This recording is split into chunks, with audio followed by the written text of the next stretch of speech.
This screencast looks back at the work we've been doing in recent tutorials about infusion rates.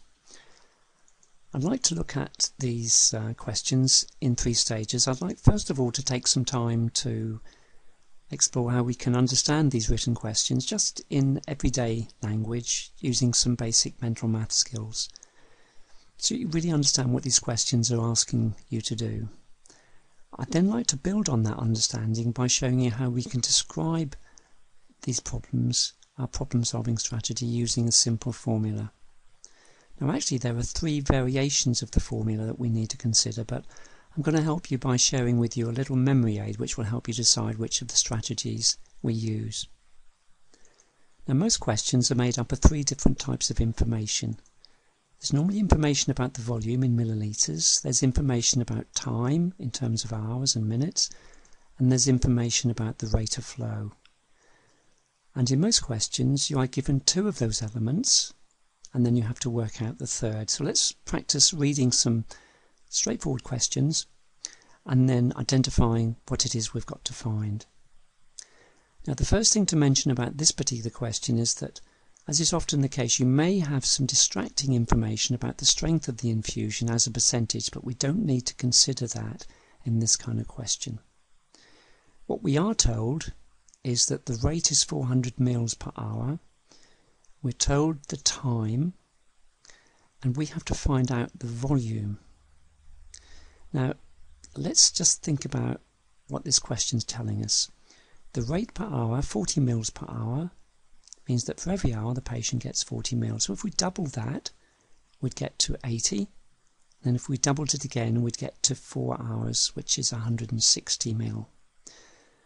So this process of just doubling and doubling is one of multiplication, really, isn't it? So we could sum up our strategy by saying that we found the volume by taking the time and multiplying it by the rate. That's our little formula in this case for this kind of question. Don't worry too much about the formula yet, we'll come back to these. In this next question we've got information about the volume, which is 240 ml, and the time is 4 hours. So in this case we've got to work out the rate, haven't we? Now again, let's just think about what we've been told. In 4 hours the patient gets 240 ml, so in 2 hours they'd only get 120, and in just 1 hour they'd only get 60 ml. So this information, the volume of fluid the patient gets per hour, is actually the rate, isn't it? It's the rate, of flow. And in this case, what we've done is, by halving and halving again, which is a process of division, isn't it? What we've done is we've taken the volume and then divided it by the time. Now the last kind of question is like this, where you might be given the volume, 100 and 100 ml, you've got information about the rate, and you have to work out the time, how long it will take to give the solution. Now, from the information about the rate, again we know that in 1 hour the patient would get 25, so double up, we get 50, 4 hours would get 100 ml. So what we've actually been doing there is we're thinking, well, how many 25s make 100? Now that's a process of division, really, so we could restate our problem solving strategy as the time is equal, time needed to take to give the solution is the volume divided by the rate. Now those are the 3 formulae that we've looked at. I know students often say to me, well, I'm not quite sure which variation of that formula to use, so I'm going to share with you a little mnemonic that some students have found quite useful recently. It looks like that. You just have to remember that it consists of a little triangle of letters with V on the top. It's for volume, R for rate, and T for time. Some students who've been using this, and I'll show you how to use it in just a second, help themselves to remember that little sequence with that phrase, very rarely troubled. They used to be troubled by these questions, but they are very rarely troubled by them now. So they made up that little phrase just to help them remember that the V comes on the top, very rarely troubled. So let's just use this mnemonic in looking back at the questions that we saw earlier.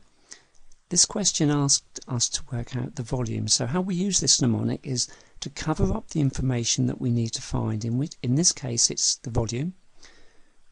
which leaves a very clear statement that we need to multiply the rate by the time, which is what we did earlier, and we saw that the answer was 160 mil. If we look at the next question, we saw that we were asked to work out how long, which is the time. So if we cover that up, we're told that we need to take the volume and then divide that by the rate. And we saw that was 4 hours.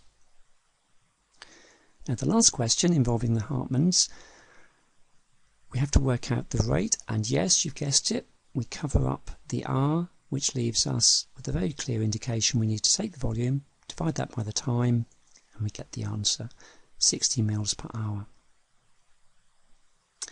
What I'd like to do lastly before we finish this screencast is show you how we can use the same mnemonic to solve those questions involving trip rates where you have to consider the drop factor. Now there are lots of different ways in which you can work these out. We're just going to look at how we can use our simple mnemonic to understand what these questions are asking us to do. So let's look at this question.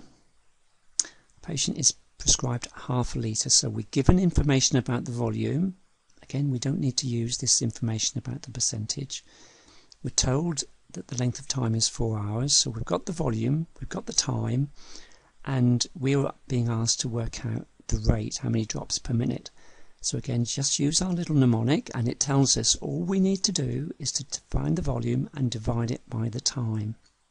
Now I know we have the complicating information about the drops per mil, but the overall strategy is the same as that which we've seen before. So let's just work through this question.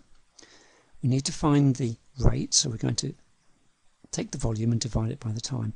The only thing that's different here is that the volume, which was 500 mil, we need to multiply that by the drop factor, because the drop factor was 20 drops per mil, and we have 500 mil, so that means that the giving set splits up every milliliter into 20 drops. So if we've got 500 mil, the volume will, in terms of drops, will be 500 times 20.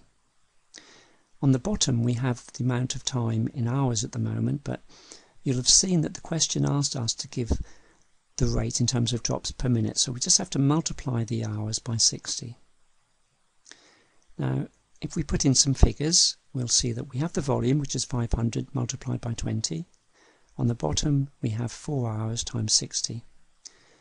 A calculator will come in handy here, which means when we multiply these out we get 10,000 on the top, 240 on the bottom. So what that means is we've got 10,000 drops and we've got 240 minutes. So if we divide the 10,000 by 240, we will find out how many drops per minute we need to consider.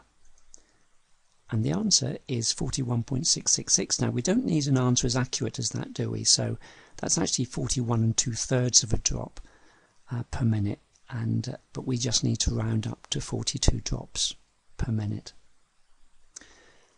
So I hope the screencast has been helpful. I've shown you the 3 different elements that make up most infusion rate questions. I've shown you that little mnemonic, and I've shown you how we can use that mnemonic to simplify these drop factor questions. I hope this has been useful.